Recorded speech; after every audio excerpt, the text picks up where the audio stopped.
Today, we're plunging into, well, a really compelling narrative. It's one that's gone pretty viral online. Imagine this.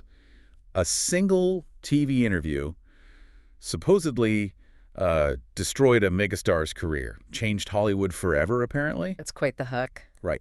The story talks about 43 seconds of raw footage, stuff 3 major studios tried to bury, and this moment where Ellen DeGeneres allegedly just collapsed on live TV. It is a dramatic premise, yeah. Right. And so our mission today really is to take a careful look at this specific YouTube story. It focuses on this infamous encounter between Ellen DeGeneres and Jonathan Roumie. The actor who plays Jesus in The Chosen.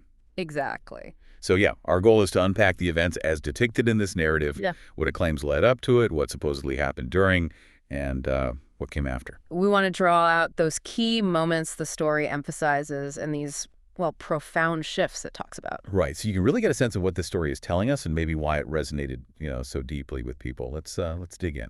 Okay, so to really understand the confrontation this narrative describes, it first sets the stage. It talks about Ellen's intentions, her alleged intentions for the interview.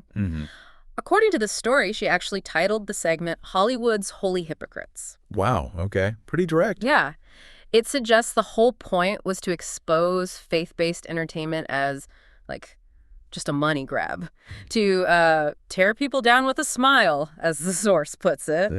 Well, that's a very aggressive setup the narrative is painting there, isn't it? It is. But while Ellen's supposedly planning this, the story shifts focus. It introduces Jonathan Roumie very differently. Right. It takes us back 3 days before the interview, 4:47 a.m., his Chicago apartment.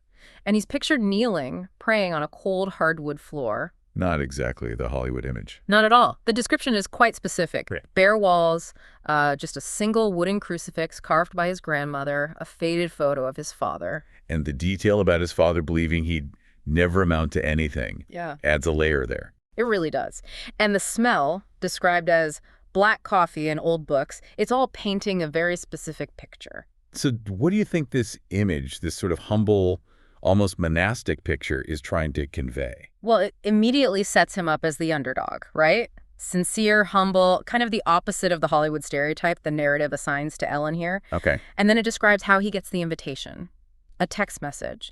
And it explicitly states Ellen's segment title, The Hostile One. So he knew what he was supposedly walking into? Exactly. The narrative says he looked at the crucifix, made this pivotal choice. He saw it as safety versus truth, or speaking up for the God who, the story claims, saved him from this really deep darkness. A darkness even his friends didn't know about, it says. Right, so he just texts back, yes. It's framed as this very heroic, defiant moment. And the narrative adds another element to that defiance, doesn't it? Yeah. Something nobody supposedly knew. Yes, this phone call, the night before the interview. A 3-hour conversation, apparently, with an 8-year-old girl, Sarah, dying of cancer in a Memphis hospital. Oh, wow. Yeah. The video recounts she'd watched The Chosen 17 times, and she asked him these huge questions, is heaven real? Does Jesus really love broken people? Does God still do miracles? Heavy questions for anyone, let alone an 8-year-old. Absolutely. And Jonathan, the story tells us, he promised her. He said if the world tried to tear down what she believed, he wouldn't let them do it without a fight. So how does that detail, elevate the stakes within the story? Oh, massively. It gives him this incredibly personal, moral reason for the confrontation. It's not just a debate anymore. It's like he's defending this child's faith. Adds so much emotional weight. Yeah, I can see that. So the morning of the show, the narrative claims, no breakfast, no rehearsing answers. He just sat in silence, holding that crucifix again. And making this decision. The story says he wasn't afraid because he'd already died once, referring back to that darkness. Presumably, and wasn't afraid to do it again for the truth, is portraying him as completely resolute, transformed. So, okay, the scene is set, the alleged confrontation. Jonathan Roumie walks onto Ellen's stage. How does the narrative describe that moment? It says there was an immediate shift in the atmosphere. And his appearance is noted not designer clothes, but his father's old Navy blazer, apparently with a small hole near the elbow. More symbolism. Right, carrying himself with quiet dignity. And his opening line, very simple, very direct.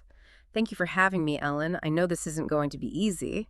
So what's the story trying to do by portraying him like that, contrasting it with Ellen's alleged plan? It sets up this immediate conflict, Sincerity versus showmanship, humility versus aggression, and the narrative says Ellen's predator instincts kicked in right away. Launching the attack. Exactly. The first question, supposedly, you've made millions of dollars convincing people you're the son of God. Don't you think that's just a little bit blasphemous? Straight for the jugular. And his response? Calm, almost quiet, according to the video. Ellen, I've never told anyone I'm the son of God, but I have told them that the son of God changed my life, and if that makes you uncomfortable, I think we should ask ourselves why. Ooh. How does the story say Ellen reacted to that? It implies her smile faltered, just subtly, like his candor caught her off guard. So she tries to recover. Yeah, the narrative portrays her laughing it off, trying another angle. You can't seriously sit here and tell me you believe in talking snakes and walking on water in the year 2024. The classic skeptic's challenge. Right. But Jonathan, the video claims, looked at her with the same expression his character had for giving his crucifiers. Very specific detail. And gives his really personal testimony. Ellen, I believe in a God who can turn water into wine, heal the blind, and raise the dead. But more than that, I believe in a God who can take a broken, addicted, suicidal actor from New York and turn him into someone worth loving. Wow. That's powerful. And then he adds, if you think that's harder to believe than water into wine, then you've never seen rock bottom from the inside. What's the significance in the narrative of him bringing up his own struggles right there, so directly? Well, it makes the abstract personal, doesn't it? It flips her critique around. It suggests, that spiritual transformation is maybe even more profound than a physical miracle. It tries to make his faith really tangible. Makes sense. So her planned questions aren't working, according to the story. Apparently not.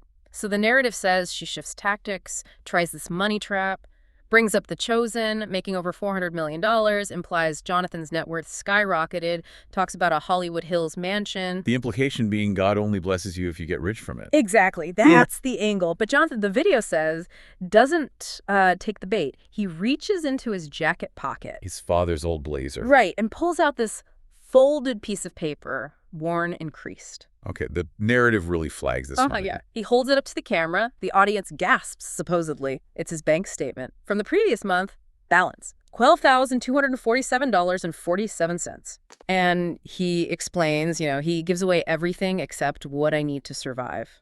Lives in the same apartment he's had for 8 years. Drives a 2003 Honda Civic with 240,000 miles. How does the story describe Ellen's reaction to that? Face goes pale, desperately trying to regain control. Accuses him of performing poverty, to look holy. Trying to undermine the reveal. What do you think the source is highlighting here about authenticity versus performance? This is really where the narrative hammers home its main theme, I think. It uses the bank statement as this concrete proof against the money grab idea, puts Jonathan as genuinely selfless against Ellen's perceived cynicism in the story. And this is presented as the big turning point. Yeah, absolutely. The narrative claims Jonathan stands up, walks over to her desk, places the statement right in front of her, then looks straight into the camera. And brings up Sarah.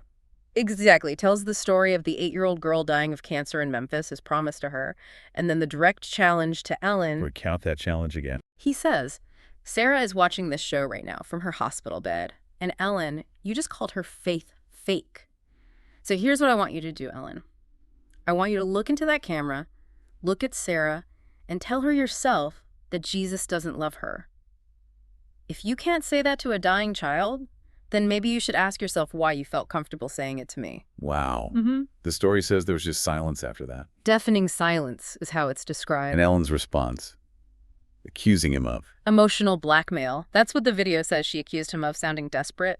But then Jonathan does something totally unexpected, according to the narrative. Completely unscripted, supposedly sent shockwaves. He pulls out his phone and calls Sarah right there. Holds the phone up to the microphone. Live on air. Live on air. And this small, weak voice comes through. Hi, Mr. Jonathan. I'm watching Mommy is crying. Oh, my goodness. Jonathan gently reminds her, Jesus loves you exactly as you are, even when I'm sick and my hair fell out. What impact is the narrative going for with this live call, especially right after the blackmail accusation? It feels like it's meant to completely disarm her. Right. And just underline his sincerity. Exactly. It shifts it from a confrontation to this moment of just pure, innocent vulnerability.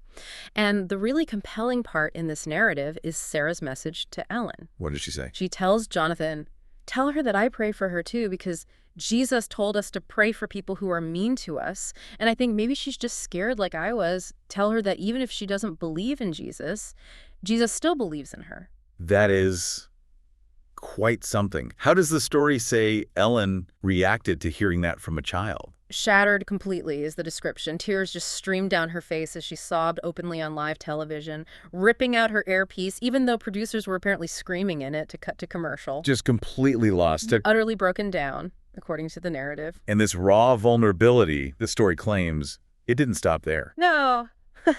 When Ellen finally looks up at Jonathan, her voice is described as barely a whisper. I don't know how to stop. Stop. She confesses, stop pretending, stop hiding, stop being so angry at a God I'm not even sure exists. I spent 20 years making people laugh because I was terrified they'd see how broken I really am inside. That is not the Ellen persona people know. A huge pivot in her character in this story. Absolutely.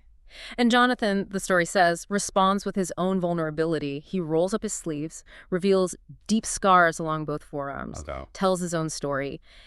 8 years earlier, suicidal, in a Vancouver hotel bathtub, bleeding out, hearing a voice say, I have plans for you, plans to give you hope and a future.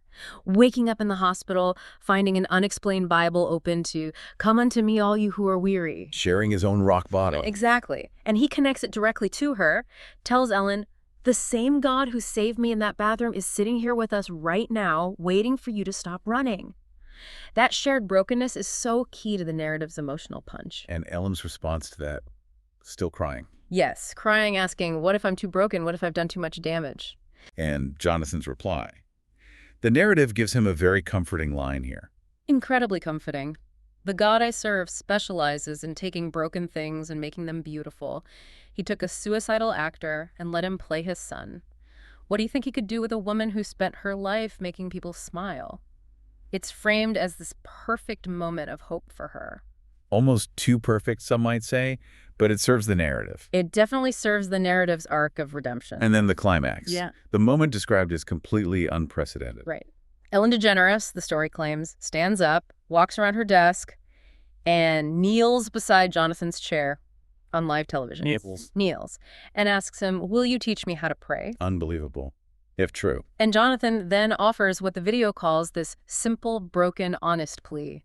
Just praying for Ellen to be shown she's loved exactly as she is. And her immediate reaction, according to the story. I felt something. I actually felt something. That's what she reportedly said. Yeah. And the show just ended. No fanfare. Just cuts off there. Right. Okay, the aftermath. According to this YouTube narrative, what happened next? Swift and profound is how it's presented. The footage supposedly hits 500 million views within hours. The reason given, because it was real. That's the claim. And Ellen. 3 days later, allegedly steps away from television entirely with the quote, I've spent my career making people laugh, but Jonathan taught me something more important. Sometimes the most powerful thing you can do is let people see you cry. And she disappeared from public life, according to this. Disappeared from Hollywood, yeah.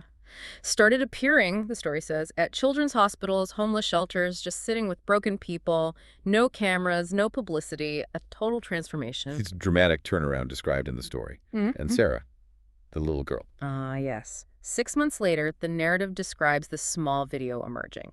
No network would air it, apparently. Shows Ellen and Jonathan reading to sick kids in that Memphis hospital. And Sarah's there. Sarah's there. At the end, she appears, in remission, which doctors, the story claims, called medically unexplainable. A miracle, essentially. That's the clear implication. And Sarah's final words in the story, I told you Jesus loves broken people most. Brings the whole thing full circle.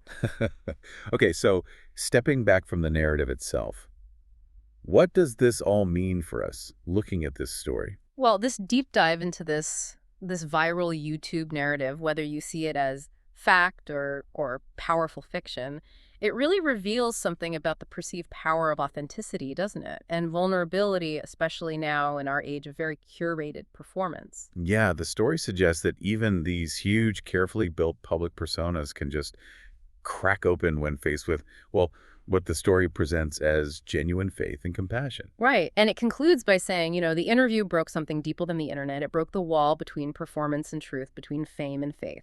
and that in that rubble, millions found permission to stop pretending. To be honest. To be honest. It's a compelling story, you have to admit, whatever its factual basis. It taps into that universal desire for redemption, for authenticity in our public figures. Its huge reach definitely suggests it struck a chord, maybe reflecting this collective longing we have for those kinds of transformative moments, even if they seem almost too incredible to be true. It definitely resonates. So maybe this raises a question for you, our listener. If a narrative like this one, depicting Jonathan Roumie's supposed unwavering belief shifting a whole room, if that story resonates so much, what shifts might be possible in our own lives if we dare to embrace our own, unvarnished truth, even when it feels really uncomfortable? Something to think about.